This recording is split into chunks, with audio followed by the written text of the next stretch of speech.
os jornalistas, eles na verdade são atores hiperrealistas, né? Que acreditam que eles estão trazendo a última verdade sobre a última realidade mais concreta do mundo. E isso psicotiza a população. O efeito disso é psicose, porque não existe isso de uma última realidade, de uma última verdade fixa aqui, né?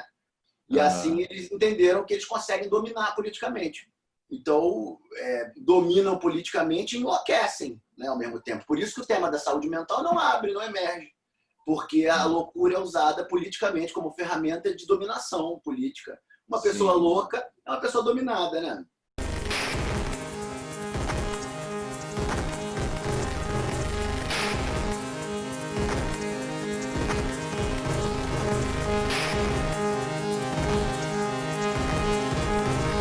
Alô, amigos e amigas do Vila. Estamos aqui no Teatro Vila Velha, no Cabaré dos Novos. O teatro está fechado devido às recomendações das organizações de saúde, mas a Companhia Teatro dos Novos e a equipe do Vila continua trabalhando. O Vila Virtual está no ar, no YouTube. Vocês podem acompanhar a programação do Vila Virtual. Arquivos e produções novas estão sendo transmitidos e postados lá. Fiquem atentos às nossas redes sociais. E estamos hoje, nas segundas-feiras, encontrando artistas do Brasil todo. Nós queremos conversar sobre o país e sobre a relação da comunidade artística com o Brasil. Toda semana, nós vamos conversar com pessoas de diversas linguagens artísticas para entender quais são os rumos possíveis para o país e para nós, a comunidade artística, nesse momento da vida brasileira e do mundo. Hoje, a gente conversa com uma pessoa especial, um amigo do Rio de Janeiro, que vem diretamente nos falar do seu trabalho. Ele é da turma do Spinoza, do Amir Haddad, da Nise da Silveira e do Shakespeare. Ele junta essa gente toda na mesma roda e ele vai explicar para a gente o que é isso. Eu vou conversar com o ator, diretor e psiquiatra transcultural, meu amigo Vitor Por Deus. Olá, Vitor. Seja bem-vindo ao Vila Velha, ao Vila Virtual. Obrigado, Miguel, querido. Uma alegria imensa de estar aqui com você nessa ação e muito feliz de estar aqui. Muito bom. Eu acho o seu trabalho extremamente importante para a gente pensar não só as artes, mas pensar o país e a sociedade brasileira. Você discute, através da psiquiatria transcultural, você discute o teatro, a saúde mental e a cidadania, tudo junto no mesmo pacote. Como é que você articula esses temas, cada um em si, tão complexos, num mesmo trabalho? Eu articulo essa história, primeiro porque eu sou brasileiro, né? E só um brasileiro poderia fazer uma ligação de uma coisa de Amir Haddad com Nise da Silveira, né? Que é um pouco o que eu vivi, o que eu fiz. Mas também eu acho que a gente vai ficando mais velho, né? Estou com 40 anos, a gente vai cada vez mais valorizando a nossa infância e a nossa adolescência como período de formação, né? Como período de definição de coisas que a gente vivia. Então eu sou nascido e criado na Coab de Realengo, na zona oeste do Rio. E é um gueto social, né? É um lugar sem serviços públicos, é um espaço dormitório, né? Onde as pessoas dormem e aí pegam ônibus lotadíssimos que vão pela Avenida Brasil, né? Que hoje deve estar fazendo 2 horas de viagem para chegar no centro da cidade e tal. Então eu vivi muito intensamente essa coisa da vida na periferia do Rio de Janeiro e em Realengo, né? Alô Realengo, né? Que é onde Gil teve preso. E aí, em Realengo, eu vivia nessa Coab, mas eu tinha 40 crianças para brincar no prédio. Era um prédio com muita criança.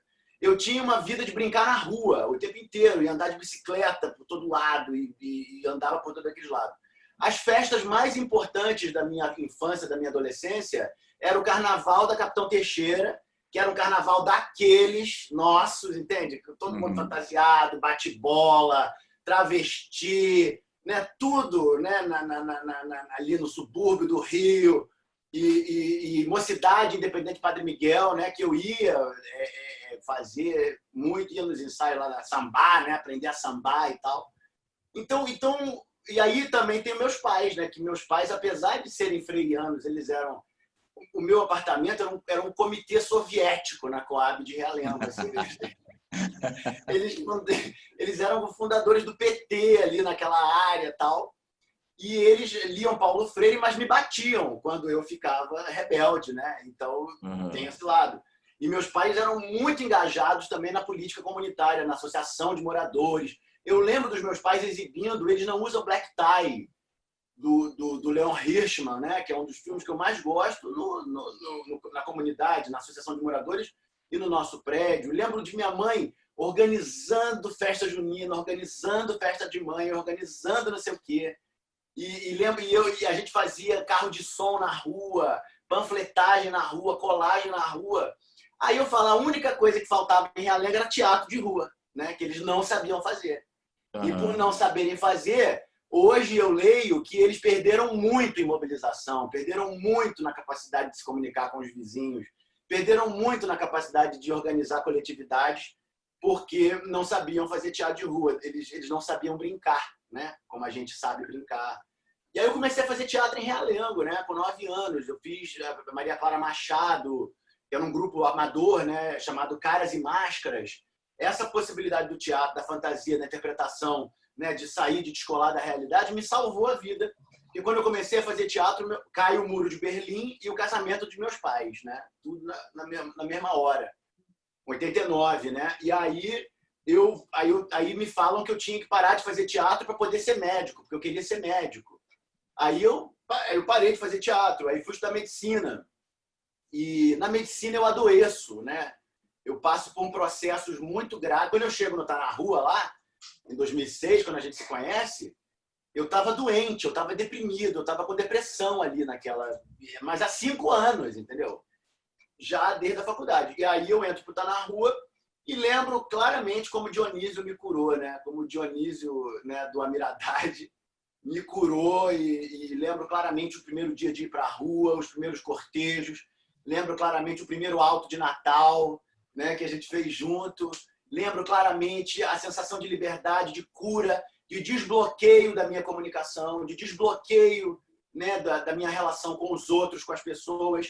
E depois, muitos anos mais tarde, eu vou ler o Gregory Bateson, que é um antropólogo da psiquiatria, que diz as doenças mentais são bloqueios de comunicação. Eu falei, porra, então é isso, né? Era isso. E aí, nessa época, você lembra, a gente passa por aquela história do projeto de saúde e cultura na prefeitura da cidade, né?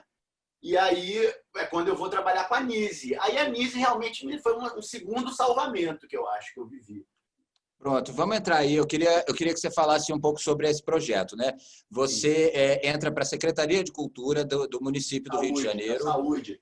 Eu era assessor de cultura, eu era assessor de cultura da Secretaria de Saúde, como médico ator.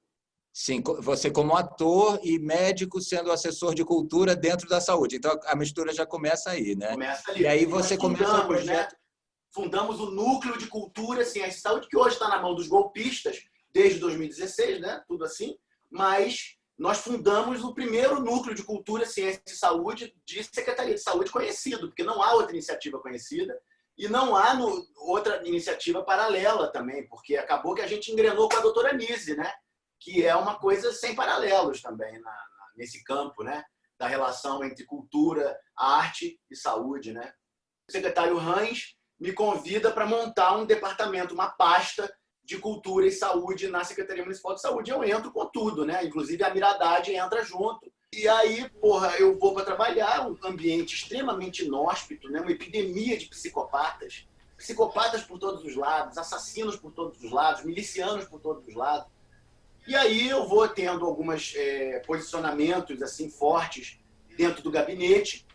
E aí, uma das assessoras da secretaria, uma gestora, uma médica, uma pediatra, Cláudia Nastari, ela me falou assim, Vitor, você tem que ir ao Engenho de Dentro, você tem que ir no hospício do Engenho de Dentro, porque vai mudar a sua vida. Você vai ver uma coisa que você nunca viu. E eu já tinha lido a Nise, eu já tinha lido Spinoza, eu já tinha visitado a casa do Spinoza, que ele morreu na Haia, né? Em 2008, na Holanda, e em 2009 eu vou trabalhar. E aí a minha grande surpresa foi essa, que a doutora Nise, ela é uma puta filósofa, uma puta cientista, uma puta poetisa, uma puta curadora de arte, uma puta crítica de arte. Ela é um Leonardo da Vinci do subúrbio, né? E aí eu me encantei muito com aquilo ali e entendi que ali estava o meu projeto de cultura e saúde, que ali estava a minha política pública de cultura e saúde. Eu falei, ninguém vai fazer melhor do que a Nise, ninguém vai chegar mais longe do que a Nise, ninguém vai estudar esses mecanismos entre a arte, a imagem, a improvisação, a expressão do doente mental, o isolamento do doente mental do que a doutora Nise. Ela trabalhou aqui e fez uma obra sem paralelas. Ela trabalhou com Carl Jung pessoalmente, né? Ela trabalhou com o melhor psiquiatra do mundo na época, tal. Então a Nise realmente é um negócio assim excepcionalíssimo, né? Pena que tem muito nazi para pouca Nise, né, atualmente. Uhum. E aí começamos a trabalhar, entendeu? Começamos a trabalhar dentro do hospício e começamos a fazer ações e também em 14 comunidades. Você participou de muitos espetáculos, o Sepetiba, Complexo do Alemão, Piscinão, como esquecer aquele dia de trabalho no Piscinão de Ramos. Piscinão. Aí realmente a Nise foi assim uma explosão revolucionária. Eu tenho todos os livros dela aqui. Ela me deu o doutorado, ela me deu o cargo de professor no Canadá, né, na divisão de psiquiatria social e transcultural mais importante da América do Norte. Ela me deu a psiquiatria, ela me deu a coragem de tratar doente mental, que exige coragem, né, que doente mental é uma coisa muito matreira, né, eles são muito matreiros, são muito vampirescos. Então exige muito método, exige muita capacidade. E o método básico que ela faz, ela inclusive fala de improvisação, né? Ela diz que ela cita o Kandinsky. E esse foi o ponto de contato com a Mira, entendeu? Para mim. Quando eu leio ela falando do Kandinsky, e ela diz, as pinturas são feitas por improvisação, não pode ter direção, não pode dirigir o maluco a pintar maçã e casinha, como eles fazem aos borbotões. Você tem que deixar o bicho soltar, como o Amir, né? Aí os dois são muito parecidos. E e o Amir trabalhou muito com a gente lá no hospício também, né? Ele foi realmente uma matriz ali dentro do processo. E aí eu abro a oficina de teatro, que a gente chama de Teatro de Dionises, né? Que é uma referência a Dionísio e Nise duas vezes, né? Nise retorna como Dionísio. E Dionísio traz a grande mãe Nise, né? Eles são juntos, é Perséfone, Deméter e Dionísio, esse complexo, né? E aí, bicho, aí explodiu, pô. Aí o negócio explodiu. Aí os malucos começaram a melhorar. Malucos gravíssimos, esquizofrênicos gravíssimos, abandonados, que é um drama na medicina, né? Porque morrem muito. E é uma mortalidade altíssima, mata mais do que câncer. E tem e causa muito problema social também, né? São os moradores de rua, os moradores de hospício, os moradores de presídio, né? Os moradores de populações que foram massacradas, né? Que sofreram holocaustos, que sofreram escravidão, que sofreram genocídios. Isso dá altíssimas taxas de doenças mentais graves, de homicídio, de suicídio, de doenças como infarto, derrame. E o que acontece com essa população nossa é que ela morre 30 anos antes. E a medicina e a ciência é insensível do ponto de vista social. Eles não olham para a questão social, eles olham para o anticorpo, coronavírus, não sei o quê, vacina, dinheiro, farmácia, médico cobrando caro, hospitais privados, isso que eles olham o tempo inteiro. Mas há uma verdadeira negligência, até assim, inconveniente do ponto de vista de lucro, dessas populações que não podem pagar. E elas são relegadas à morte precoce, ao adoecimento precoce. Eu, quando fui atrás do teatro, eu fui me curar. Mas depois que eu li o Brecht, né, e vi o que o Brecht fez, falei, o teatro é a grande saída. É a grande saída dessa medicina doente, dessa ciência doente. É através do teatro que nós vamos comunicar com as pessoas e vamos explicar a elas o que está acontecendo. Porque onde tem loucura, não tem teatro. E onde tem teatro, não tem loucura. Porque nós sabemos que o teatro exige, né? E como é que você entrou no Hamlet? Como é que o Hamlet chegou na história? Pois é. Isso vamos situar. Aí você estava trabalhando você já tinha montado um grupo, que é o Teatro Dionises. Isso. Né? É um grupo que tem você e outros agentes de saúde e os internos, os pacientes. Internos, pessoas visitantes, né? Tudo aberto. A gente sempre trabalha com tudo aberto. O programa não tem rua, programa. Né? Você já estava trabalhando na rua. Nos últimos anos eu trabalho na rua mesmo, entende? Eu estou ensaiando na rua, montando na rua, escrevendo na rua, eu faço tudo na rua. Entendeu? Porque o mundo é um palco, caceta. Qual é a dúvida disso? Né? Que o velho Shakespeare já tinha cantado a pedra. E todo ser humano é ator mesmo, não tem essa também, tudo teatrão, tudo mau teatro. A verdade é essa, que, como diz o Arthur, se dirigir um pouco melhor, melhora muito. Né? Então, né? Então vamos fazer. Aí montamos o grupo Cresce. Nós montamos o Hotel da Loucura, né, em 2012. A gente ocupa, que no final foram 4 grandes enfermarias, era uma área de mais de 2.000 metros quadrados. Tinha 14 grupos de artistas residentes trabalhando com os doidos, fazendo saraus, fazendo festas, Era o máximo. O Hotel da Loucura era um portal realmente assim sideral, né, que aconteciam coisas incríveis. E os malucos curando, as pessoas com doença grave curando na nossa cara. E sem o menor esforço. A verdade é essa. Porque o esforço que nós fizemos o que foi muito esforço foi implantar o ritual, entende? Você, como ator, sabe o que isso custa. Isso, às vezes, custa a vida de uma pessoa, né? Que vai implantar uma coisa, vai abrir uma coisa, e isso, né, demanda ritualidade, disciplina, método. Nessa época, eu trago, muito importante, o Ray Lima, o Júnior Santos e a Vera Dantas, né? E o Edu Viola também foi matriciador, né, daquele Hotel da Loucura. E o que aconteceu foi que nós criamos rotinas de teatro. Era uma universidade de teatro, era uma escola de arte livre. E todo mundo ia lá para dentro, todo tipo de maluco, a gente não selecionava ninguém. Né? O Amir falou isso, né? Todas as portas estão abertas e todas as portas estão fechadas. Né? Você que tem que encontrar o seu lugar na coletividade. Pedagogia da autonomia, emoção de lidar com a doutora Anise. E aí, hoje já são 9 teses, né, de mestrado e doutorado. Já foi mais de 1.000 pacientes que evoluíram com mudança de destino, né? Que não retornaram a morador de rua, não retornaram a morador de hospício, não retornaram a usuário de droga psicotrópica, não retornaram a usuário de droga recreativa. Né? Então, isso tudo, para mim, fala do poder do ritual. Né? O ritual é muito poderoso. A doutora Anise tem um capítulo sobre isso. Ela fala rituais, imagem em ação. O que está faltando para nós atores, para nós artistas e para nós seres humanos do Brasil é entender isso, que nós somos um grande ritual, que o nosso país é um grande ritual. No caso, está sendo um ritual macabro, né? Um ritual de morte, um ritual satanista. Mas que nós atores, nós, pessoas que temos entendimento, né, do que é uma roda, o que é um entrar em cena, o que é um sair de cena, o que é uma poesia, o que é uma personagem, a gente ajuda muito nesse campo. E o Hotel da Loucura era isso, era um ritual, era uma festa, né, que não se interrompia, tinha oficinas regulares e apresentação de espetáculo regular na praia. Nós tínhamos uma van, né, no Arpoador, que nós ocupamos há 8 anos, e hoje eu estou trabalhando no Arpoador, sempre o tempo inteiro. É maravilhoso, a melhor sede que eu já tive na vida, tem até praia. Aí fizemos as Bacantes Contar na Rua, em 2013. Que foi um negócio, pegou fogo também, a malucada toda lá, veio gente do...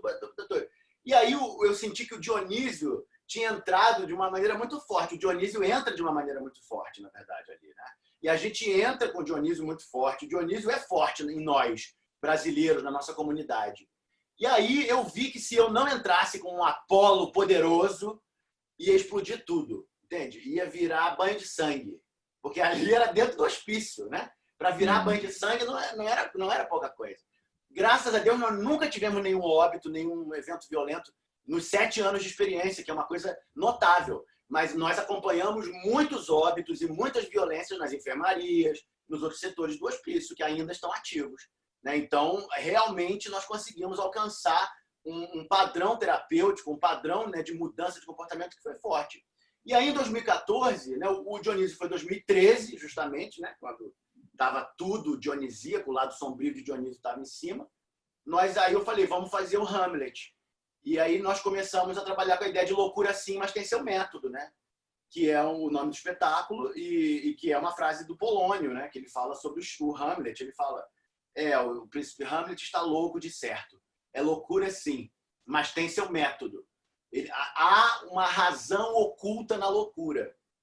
E aí, muito importante foi a questão do improviso, a questão de entender que o Shakespeare é uma tradição de improviso, é uma tradição de rua, é uma tradição popular, é uma tradição de repente, é uma tradição de cantador, é uma tradição de violeiro, de bardo, né? de cantador público, as letras. Aí a coisa que abriu mais assim foi ser ou não ser, eis a questão, ser ou não ser, eis a questão, Sei ou não sei, a questão será mais nobre sofrer na alma pedradas e flechadas do destino feroz, ou pegarem armas contra o mar de angústia e combatendo, dar-lhe fim. Morrer, dormir, dormir, talvez sonhar. Aí pronto. Aí o santo baixou, né? Aí não teve como. Você canta. Aliás, eu fiz essa frase. Ney Matogrosso me ensinou que o santo baixa pelo canto e o santo sobe pelo canto. Né? E aí a gente vê isso. Que se você cantar o Shakespeare, ele desce. E aí entrou, aí virou uma avalanche. Aí veio a BBC para dentro do hospício, né? Aí saíram matérias de jornal, saiu matéria fora do Brasil, que estavam montando Hamlet dentro do hospício do Engenho de Dentro. E aí a coisa engrenou. Aí o Hamlet durou 2 anos, né? Foi 2014 e 2015. 2016, aí o Hamlet, tudo nosso é assim, a gente vai puxando, uma coisa puxa a outra, né? O Hamlet puxou o Mefistófeles.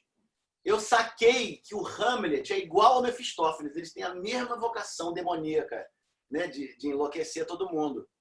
E aí nós montamos o Fausto, né? Do Goethe, em 2016, que foi maravilhoso. Foi a performance do Nilo Sérgio, né? Que fez o Dr. Fausto de uma forma inesquecível. Foi a melhor interpretação que eu já vi na vida. E aí, abril de 2016, a gente estreia o Fausto. Maio de 2016, golpe, e eu sou demitido nas primeiras 24 horas que a Dilma perde Eles aproveitaram, né, para me demitir. E pelo que a gente entende, é assim, né? Os golpes são assim. São brigas pessoais, né? São brigas de vampirismo, né? de ataques pessoais que se aproveitam da atmosfera política sombria, né? Violenta. Né? E aí começam os ataques e o hotel foi fechado pela prefeitura, pela Secretaria de Saúde, e o que era uma coisa viva virou uma coisa morta. Aí o que é triste, Miguel, que eu acho que a gente tem que conversar, é a quantidade de artistas que não observam o que está acontecendo, que não conhecem a história do que está acontecendo, que não se interessa em saber, que vai lá, pega o seu cachezinho, engana os malucos e deixa os doentes do mesmo jeito que estavam, tão doentes como era. Quer dizer, é o efeito Glória Pires, né? Porque Glória Pires foi para dentro do hospício fazer isso. Fez um filme que ela imita a Nise, mas nada acontece, nada de eficaz acontece. Inclusive, a coisa virou essa. Então, a doutora Nise hoje está num grande perigo de desaparecer enquanto método clínico, porque eu sou talvez um dos poucos médicos que pratique isso como um método clínico de prática clínica. Eu estou ganhando minha vida com isso. Estou trabalhando como psiquiatra e fazendo teatro, levando os pacientes para fazer teatro de rua, etc. E a coisa funciona. Agora, os discípulos que a Nise deixou no hospício já estão todos aposentados ou em vias de se aposentar. E a gestão pública conseguiu destruir tudo o que foi feito. E há uma coisa comercial, de arte comercial, que invade o hospício, que usam os pacientes como visita ao zoológico. Né? É uma questão do que o Brecht fala. Né? São aqueles artistas que acham que o homem da esquina, que o homem do hospício não é artista. Então, é um artista desumano. É um artista que não reconhece a humanidade. E aí vai para dentro do hospício, ganha seu cachezinho, né? Que é sempre um cachezinho muito baixinho e tal. Legitima o hospício de maneira inconsciente, né? Legitima práticas de destruição humana, de aniquilação humana, que é o que é um hospício, e volta para sua vidinha, pagar suas contas e tal, e não percebe que a arte é uma ferramenta de cura, que a arte é uma ferramenta de construção de identidade, que a arte é uma ferramenta de construção de comunidade, né? Que onde você está fazendo arte, você está animando comunidade, você está trazendo pessoas, e que o que eu fiz, por exemplo, em 7 anos de trabalho no Hospício do Engenho de Dentro, foi isso. Eu ensinava os malucos a fazer teatro. A gente fazia cortejo. Eu não ia lá fazer meus números. Eu ia lá ensinar. E o Ray Lima, a mesma coisa. E a cenopoesia, que é a linguagem que ele propõe, que seja de diálogo permanente. Né? Então, se você faz uma linguagem de diálogo permanente, é inevitável. O psicótico, bicho, é o rei do improviso. Não há ator melhor do que psicótico e improviso. E o esquizofrênico, né? Porque eles têm uma liberdade psíquica sem nenhum ego, sem nenhum, né, coitado. O ego foi totalmente destruído, mas, do ponto de vista artístico, produzem mananciais de imagens, de histórias, de narrativas, que se tiver uma equipe, né, para fazer teatro, para fazer pintura, para fazer desenho, né, para deixar eles pintarem com liberdade, você pode reproduzir a experiência do Museu de Imagem do Inconsciente, pode reproduzir a experiência do Teatro de Dionísios. E eu penso que isso sendo praticado como política pública, como foi desenhado originalmente e como ainda é, eu cobro meu consultório privado, mas todas as nossas atividades públicas são gratuitas, né? As pessoas contribuem com Catarse, né?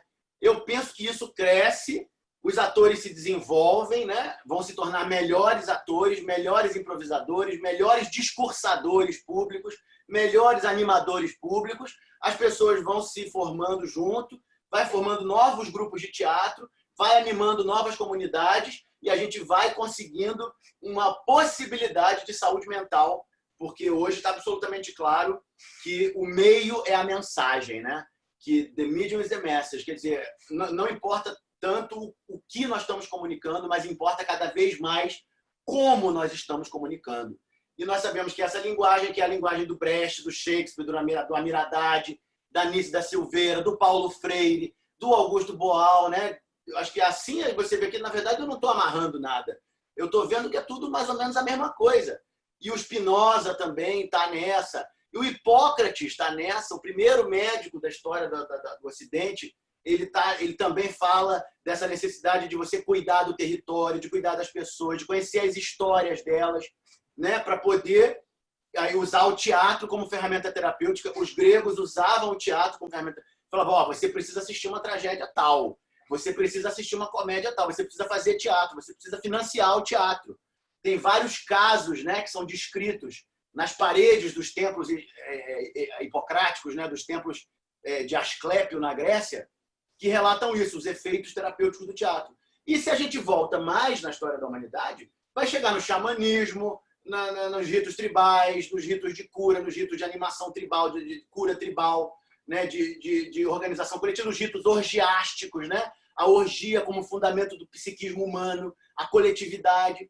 E aí você vê que quando você tem essas forças ativadas, Dioniso está ativado, até loucura pura. Porque aí, os gregos foram sábios. Ele é o deus da loucura mesmo. Eu vi uma entrevista sua recente, você dizendo que nós estamos vivendo um momento de psicose de massas no mundo, não é? E que é uma questão cultural e política grave. Qual é o problema do Brasil nesse momento? É que todo mundo está enlouquecendo, é isso? Nós estamos com um processo de loucura coletiva que não é raro na história da humanidade. Nós conhecemos vários episódios de história das civilizações onde isso acontece, que são momentos das guerras, dos holocaustos, das revoluções, né, do banho de sangue, quando Dionísio Sombrio assume. Né? Ontem teve arrastão aqui na Praia de Ipanema. Já pegou um arrastão na Praia de Ipanema para saber o que é terror e pânico, né? Então, o povo está super estressado, o povo está super tenso, né? O povo está super violento. Então, isso é claro, isso é comportamento psicótico.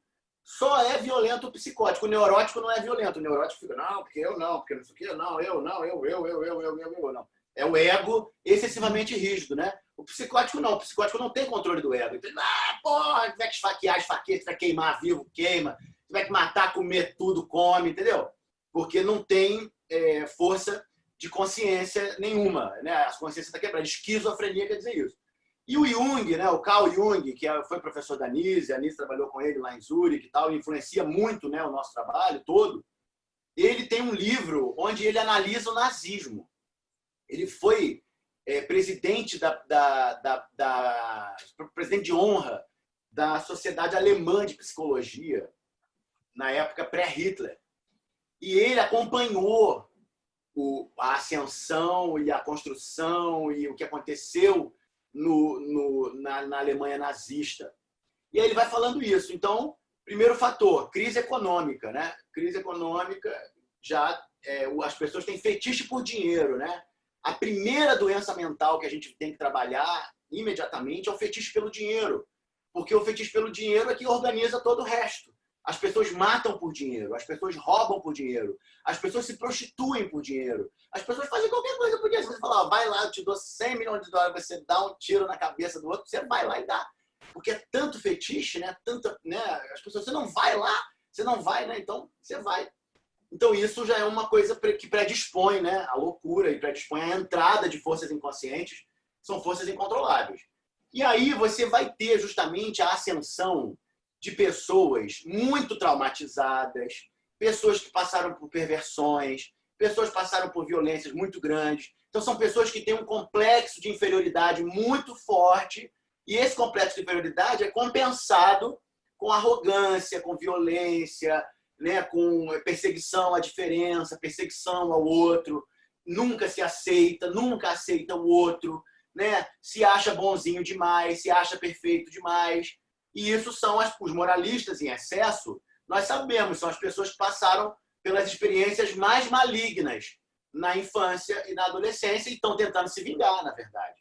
Porque eles são moralistas em excesso, mas quando apaga a luz, eles viram satanistas. Eles fazem rituais, abusos sexuais ritualizados com crianças, destroem a vida de crianças.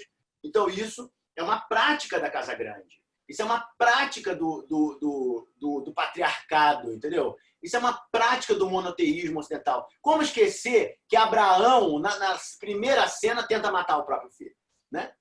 O Isaac. Né, ele chega quase na garganta. Então, isso é a nossa sociedade. É uma sociedade de pais crocodilos, de mães crocodilas que foram abusadas. Os pais também foram abusados. O padrão do adoecimento do homem é a agressividade. O padrão do adoecimento da mulher é o envenenamento, né? Ela envenena o jantar, envenena os filhos, é Medeia. E isso leva a uma sociedade colonial que não tem colonizador, né? É o colonizado destruindo o colonizado, é o colonizado destruindo o colonizado, é o pobre destruindo o pobre. Nessa proporção que nós estamos enfrentando, e nesse tamanho, nós podemos dizer que é psicose coletiva. Os discursos públicos são todos psicóticos, se você for analisar. É tudo assim, verdade absoluta, que é a coisa do ator hiperrealista. O ator hiperrealista, que acredita na própria narrativa, né, de maneira absoluta, é o ator psicótico.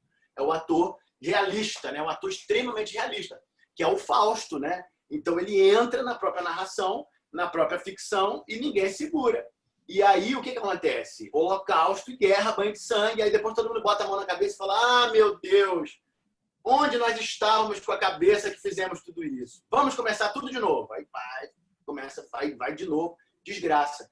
Então, me parece que o momento é esse, da gente fazer essa reflexão do ponto de vista psicopatológico, né? Quer dizer, do ponto de vista, eu acho que é inevitável, porque as pessoas que conseguiram explicar esses fenômenos é Sigmund Freud, é o Carl Jung, é a doutora Nise, é o Karl Jaspers, é o Shakespeare, é o Goethe, né? É o Molière. Não, a gente está trabalhando o doente imaginário, está tudo dentro do doente imaginário. Não tem o que adicionar, né? Não tem o que inventar. Está tudo já debatido, colocado. As máscaras são claras, os desmascaramentos são claros e o doente vira médico. Quem é melhor médico do que o doente curado, né? Então, essa é a saída, é a gente usar da nossa doença para a gente se tornar médico da nossa doença. Primeiro com a gente e depois com a comunidade. Sim, se a gente entende também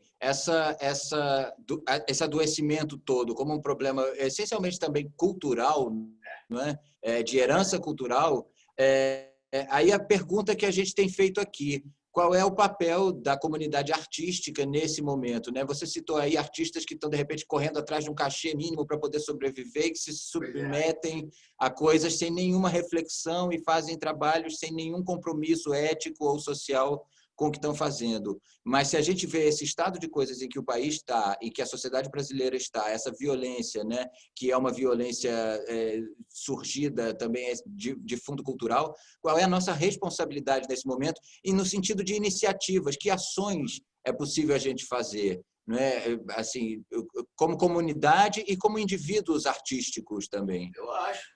A arte me curou, o teatro me curou, entende? Se eu não fosse artista e não tivesse ido me jogar dentro do teatro, eu teria sido triturado pela medicina, sem nenhuma dúvida, e estaria na lista do suicídio médico, né? Que é uma epidemia também entre os médicos, o suicídio. Eu tenho 2 colegas de turma que se mataram, né? Numa mesma turma. Então, é um negócio assim complicado. E acho que o artista é aquele que faz, o ator é quem faz. E a gente, você que é um ator que faz rua, que faz cabaré, que faz tudo, né? Que não tem mistério, a gente sabe, a gente entra em qualquer lugar, sente a energia e deixa o improviso levar. É isso que está faltando os artistas fazerem. Por quê? Se fizerem isso, vai revelar comunidades, vai revelar patrimônios espirituais, patrimônios de memória, e vai contribuir no processo de anamnese, né? No processo de junção das memórias.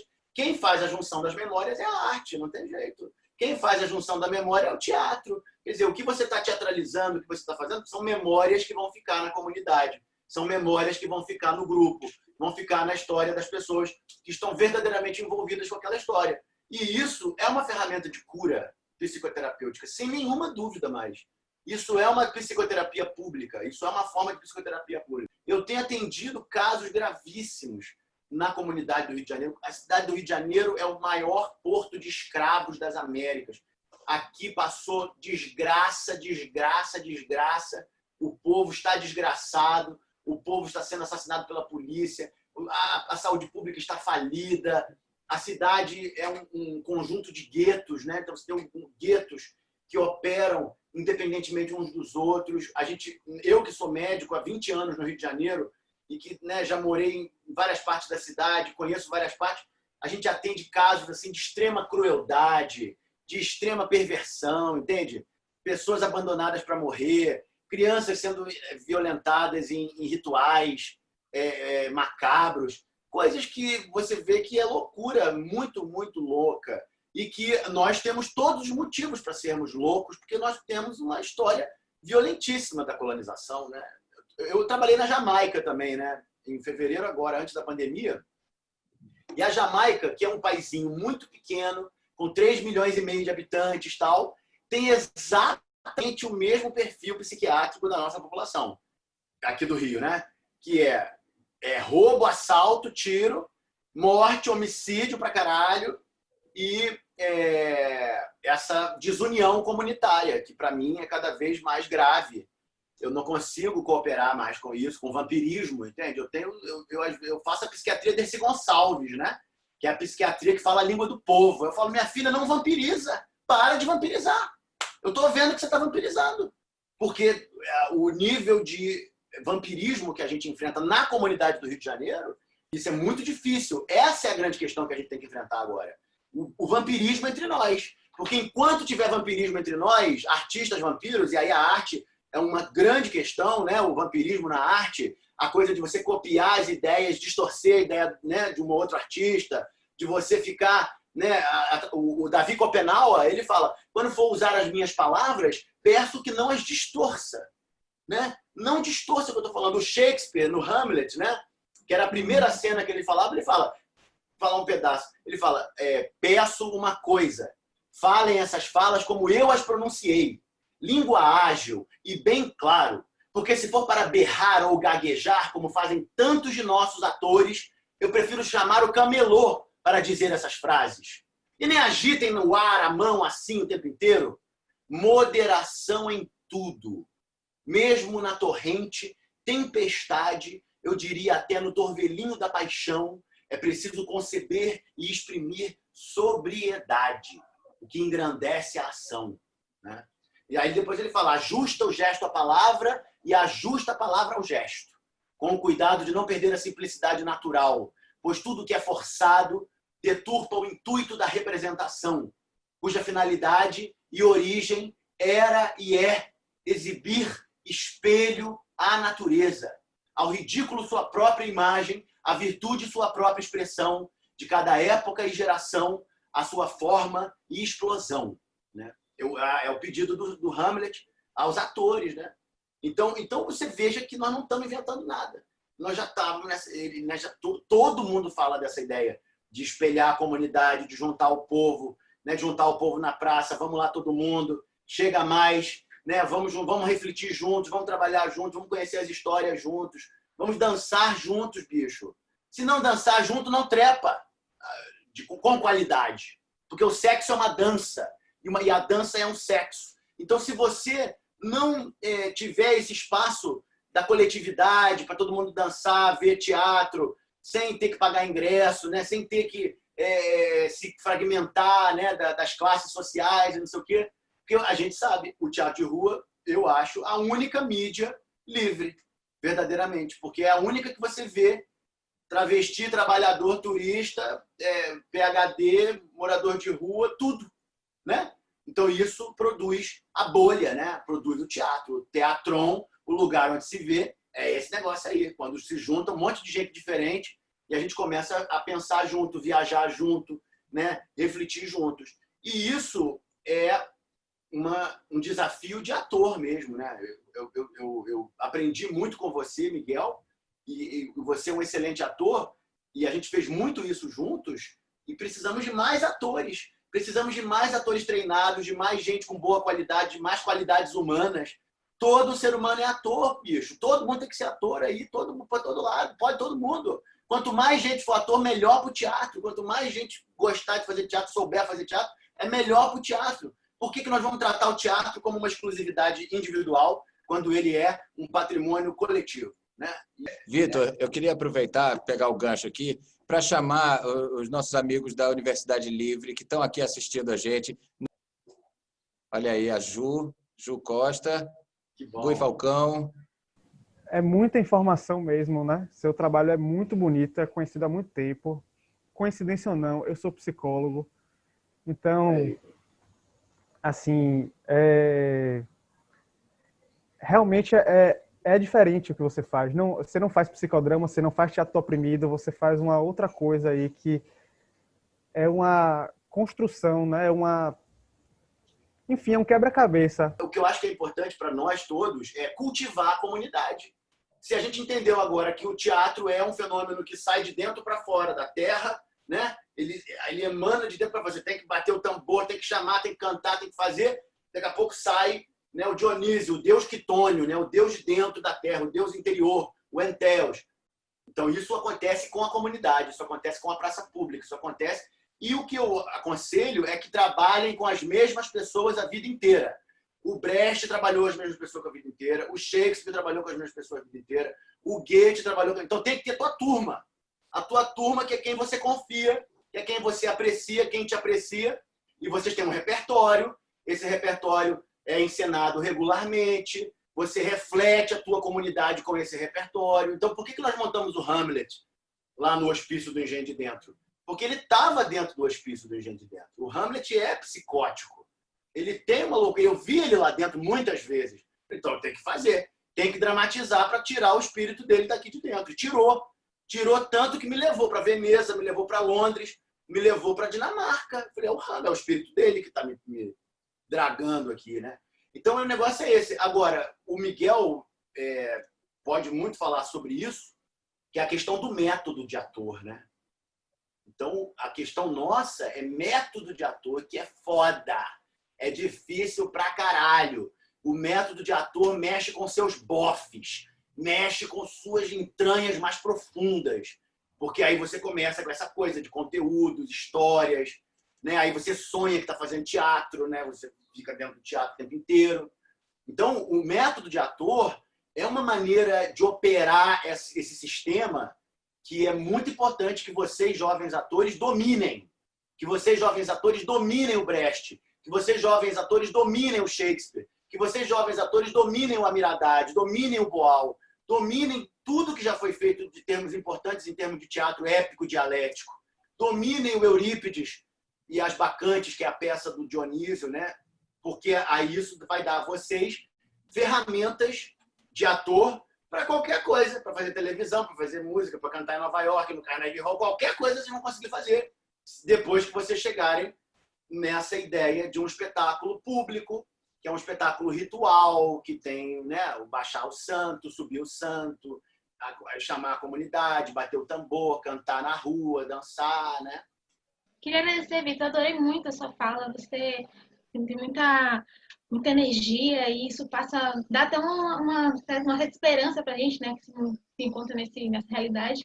E a minha pergunta é mais uma curiosidade a partir do seu ponto de vista, né? Eu estava aqui reorganizando as ideias, porque você falou muita coisa, eu comecei a pensar muitas coisas. Eu queria saber como você resume esses 6 meses em que o artista se vê obrigado a reprimir-se após ter tido acesso ao mundo para se expressar. mesmo vigorando muita energia, há uma certa limitação. Então, como você imagina que virá o amanhã com essa experiência? Como será? Para nós atores, esses 6 meses foi aleijados, né? Nós ficamos aleijados, né? A gente ficou sem a nossa mídia, né, mais essencial. E o que eu acho assim que é muito importante, e o que como eu sobrevivi e como eu atravessei essa história, sendo médico, né, e tendo, então assim, o ator salvou o médico, mas o médico salva o ator também, viu? Na verdade, não existe sem o outro. Por quê? Como que eu fiz? Eu fiz dieta herbívora. Eu sou vegano já há 4 anos, mas eu fiquei com a dieta assim muito, sabe, precisa, comendo fruta, base de fruta e coisa. Então isso ajuda pra caralho, entende? Isso já segura o humor, já segura, você não fica com aquela sensação de peso e tal. Daí comecei a fazer exercício físico sozinho mesmo, né? Regular e direto também, consegui engrenar no exercício físico.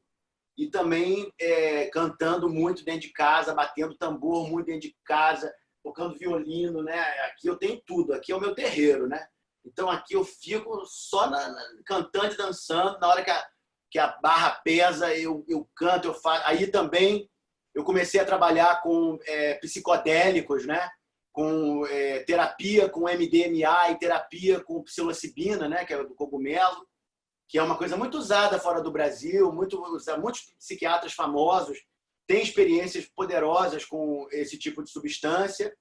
E aí, durante a pandemia, eu tive que aplicar em mim mesmo, com a supervisão do Rafael Baquite, que é um psiquiatra meu amigo, no Ceará, em Fortaleza, que tem grande experiência com terapia com psicodélicos. Ele me ajudou a atravessar essas barras. E acho que o tempo inteiro é entender isso, né? Que o teu corpo é um ritual, que o teu ator é um ritual, o teu ator é uma máscara ritual, o teu corpo é um ritual, a tua casa é um ritual, o teu espaço é um ritual, o meu consultório aqui, que é onde eu estou, é um ritual. Tudo aqui é ritual, tem que entrar de uma maneira, tem que sair de outra, não pode ferir, não pode atravessar o samba, porque aí o ator, eu acho que tem uma grande vantagem, entende? Porque o ator é o agente ritual, né? E o ator está em agência ritual.